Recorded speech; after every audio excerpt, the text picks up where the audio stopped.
आदरणीय भक्तजनों, आज हम श्रीमद् भगवद गीता के चौथे अध्याय का महात्म्य सुनेंगे।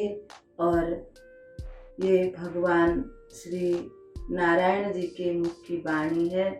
और चौथे अध्याय का पाठ करने से किस फल की प्राप्ति होती है, भगवान ये माता लक्ष्मी को समझा रहे हैं। श्री गणेशाय नमः, श्री सरस्वती नमः, श्री सद्गुरुदेवाय नमः, श्री लक्ष्मी नारायण भगवान की जय, श्री पार्थ और सारथी की जय। ओम जय भगवती गीते मैया, जय भगवती गीते, हरि कमल बिहारिणी, हरि कमल बिहारिणी, सुंदर सुपुनीते। ओम जय भगवती गीते, ओम जय भगवद गीते, दया सुधा बरसा वनी मातु कृपा की जय, मैया मातु कृपा की जय। हरि पद प्रेम दान कर, हरि पद प्रेम दान कर, अपनो कर लीजे। ओम जय भगवद गीते मैया, जय भगवद गीते, हरि कमल बिहारिणी, सुंदर सुपुनीते, मैया सुंदर सुपुनीते। ओम जय भगवद गीते मैया, जय भगवद गीते। ओम हरि ओम। आदरणीय भक्तजनों, अब हम भगवान के चौथे अध्याय का महात्म्य सुनते हैं। भगवान क्या कह रहे हैं। श्री भगवान कहते हैं माता लक्ष्मी से कि हे प्रिय, अब मैं चौथे अध्याय का महात्म्य बतलाता हूँ, आप ध्यान दे करके सुनिए।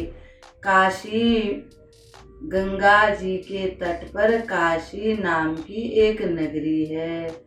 उस नगरी में भगवान विश्वनाथ का बहुत ही सुंदर मंदिर और ज्योतिर्लिंग है। बोल श्री काशी विश्वनाथ भगवान की जय, बोल श्री गंगा मैया की जय। इसको वाराणसी और बनारस नाम से भी जाना जाता है। इस नगरी में भरत नाम के एक योगनिष्ठ महात्मा रहते थे।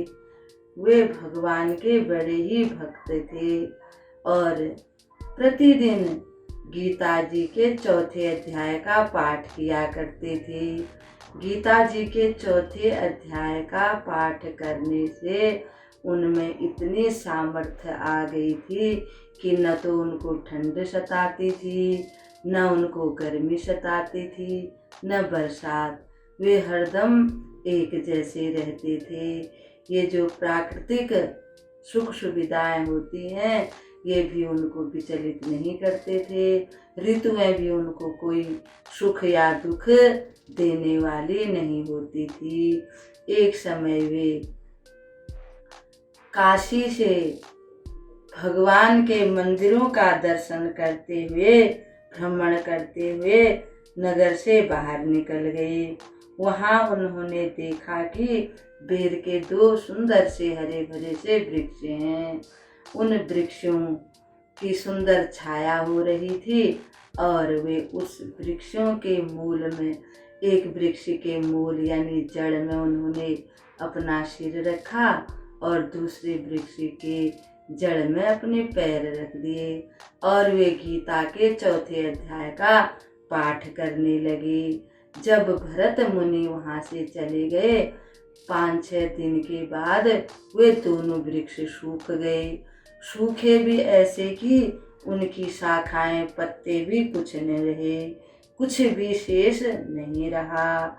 उन वृक्षों ने एक ब्राह्मण के घर में जाकर 2 कन्याओं के रूप में जन्म लिया। वे दोनों कन्याएं जब छोटी से बड़ी यानी 7 वर्ष की अवस्था हो गई तो उन्होंने एक समय देखा कि वे भरत मुनि जो हैं वे विश्व भ्रमण करके तीर्थ यात्रा करके आ रहे हैं। उन्होंने उन मुनि श्रेष्ठ को प्रणाम किया और मीठी वाणी में बोले। मुने, कहने लगी दोनों बालिकाएं, मुने आपकी ही कृपा से हम दोनों का उद्धार हुआ है। हमने बेर की योनि त्याग कर मानव शरीर प्राप्त कर लिया है। उनके इस प्रकार कहने पर भरत मुनि को बड़ा आश्चर्य हुआ।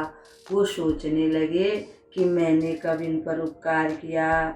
उन्होंने बड़े ही आश्चर्य से पूछा, कहा, पुत्रियों, तुम यह क्या कह रही हो? इस विषय में मैं कुछ भी नहीं जानता। तुम कब मैंने तुमको मुक्त किया और तुम बेर कैसे बन गई? बेर के वृक्ष कैसे तुम बन गई? ये सब मुझे बताओ, मुझे जानने की बड़ी इच्छा हो रही है। तब वे कन्याएं पहले अपने बेर हो जाने का कारण कि वो बेर के पेड़ कैसे बन गई थी यह बताने लगी। कन्या बोली, मुने, गोदावरी नदी के तट पर छिन्न पाप नाम का, यानी पाप का जो छिन्न भिन्न कर देते हैं, उत्तम तीर्थ है जो मनुष्यों को पुण्य प्रदान करने वाला है। वह पावनता की चरम सीमा पर पहुंचा हुआ है, यानी कि वो बहुत ही पवित्र स्थान है। उस तीर्थ में सत्य तपा नाम के एक तपस्वी बड़ी तपस्या कर रहे थे। वे गर्मी के मौसम में चारों तरफ आग जला करके बीच में बैठ जाते थे और सर्दियों में पानी में खड़े होकर के तपस्या करते थे और बारिश के मौसम में निरंतर भीगते रहते थे। वे अंदर और बाहर से बड़े पवित्र थे और उनका मन बड़ा ही शुद्ध हो गया था तपस्या के प्रभाव से। जब इंद्रदेव को पता चला कि ये इतने बड़े मुनि तपस्या कर रहे हैं, हो न हो ये इंद्रासन को ही मांग लें, इस कारण से इंद्रदेव बड़े चिंतित हो गए। वो मुनि का ऐसा प्रभाव था कि साक्षात ब्रह्मा जी भी प्रतिदिन उनके पास आकर के सत्संग किया करते थे। ब्रह्मा जी के साथ उनका कोई भी संकोच नहीं था। वो मुनि और ब्रह्मा आपस में ऐसे बैठते थे जैसे 2 मित्र बैठ रहे हैं। उनके आने पर भी वे सदा तपस्या में ही मग्न रहते थे। परमात्मा के ध्यान में निरंतर लगे रहने के कारण उनकी तपस्या और बढ़ती जा रही थी। सत्य तपा को जीवन मुक्त के समान मानकर इंद्र को अपने समृद्धिशाली पद के संबंध में कुछ भय हो गया। तब उन्होंने बहुत सारी अप्सराओं को उनके तपस्या में विघ्न डालने के लिए भेजा। उनमें से हम भी थे। हम लोगों ने जाकर के उनकी तपस्या में विघ्न डालने की जितनी कोशिश हमसे हो सकती थी वो सारी कोशिश की। यहाँ तक कि छोटे छोटे वस्त्र पहन करके उनको अपनी तरफ आकर्षित करने के लिए हमने बहुत उपाय किए, परंतु उन मुनि का हमारे ऊपर किसी प्रकार की भी कोई इच्छा, काम, वासना नहीं जागृत हुई और उनको हमारे इस व्यवहार पर बड़ा क्रोध आ गया। उन्होंने हमको श्राप दे दिया कि तुम दोनों गंगा जी के तट पर बेर के वृक्ष बन जाओ। जब हमने मुनि का श्राप सुना हम बड़े दुखी हो गए। हमने मुनिवर से प्रार्थना की हे मुनिवर, इसमें हमारा कोई कसूर नहीं है। हम तो देवराज इंद्र के कहने से आपकी तपस्या में विघ्न डालने के लिए आए हुए थे।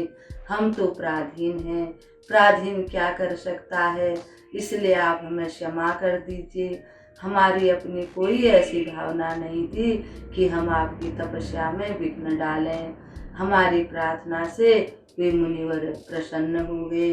तब उन्होंने हमको कहा कि तुम्हारा जो शाप है मैंने तुमको दे दिया है वह निष्फल तो नहीं हो सकता, परंतु भरत नाम के एक मुनि हैं, जब तक वे तुम्हारे बेर के पेड़ के पास नहीं आ जाते और तुम्हारा उनके साथ स्पर्श नहीं हो जाता, वे गीता जी के 4थे अध्याय का पाठ आकर नहीं करेंगे, तब तक ही तुम बेर बनी रहोगी। और इस प्रकार से उन्होंने जब हमें आशीर्वाद दिया, हे मुनिवर, तब हम बेर बन गए। फिर आपने आकर के गीता जी के 4थे अध्याय का वहाँ पर पाठ किया, इससे हमारा उद्धार हो गया। अब हमको अपने पहले जन्म की भी सारी बातें याद आती हैं। भगवान कहते हैं कि गीता जी के 4थे अध्याय का पाठ करने से वे दोनों वृक्ष योनि से छूट गई, और छूटी ही नहीं, भगवान कहते हैं उन दोनों के इस प्रकार कहने पर मुनि बहुत ही प्रसन्न हुए और उनसे पूजित होकर विदा लेकर जैसे आए वैसे चले गए। और उन कन्याओं ने बड़े आदर से फिर प्रतिदिन गीता के 4th अध्याय का पाठ करना शुरू कर दिया और उनका उद्धार हो गया। इतना ये भगवान कहते। लक्ष्मी, अब 5वें अध्याय का महात्म्य हम कल तुमको सुनाएंगे। बोल श्री बांके बिहारी लाल की जय। भक्त भक्ति भगवंत गुरु, चतुर नाम बपु एक, इनके पद बंदन किए, नाशत विघ्न अनेक, नाशत विघ्न अनेक। श्रीमन्नारायण नारायण नारायण, श्रीमन्नारायण नारायण नारायण, भजमन्नारायण नारायण नारायण, भजमन्नारायण नारायण नारायण, लक्ष्मी नारायण नारायण नारायण, लक्ष्मी नारायण नारायण नारायण, सत्यनारायण नारायण नारायण, सत्यनारायण नारायण नारायण, भजमन्नारायण नारायण नारायण, श्रीमन्नारायण नारायण नारायण। बोल श्री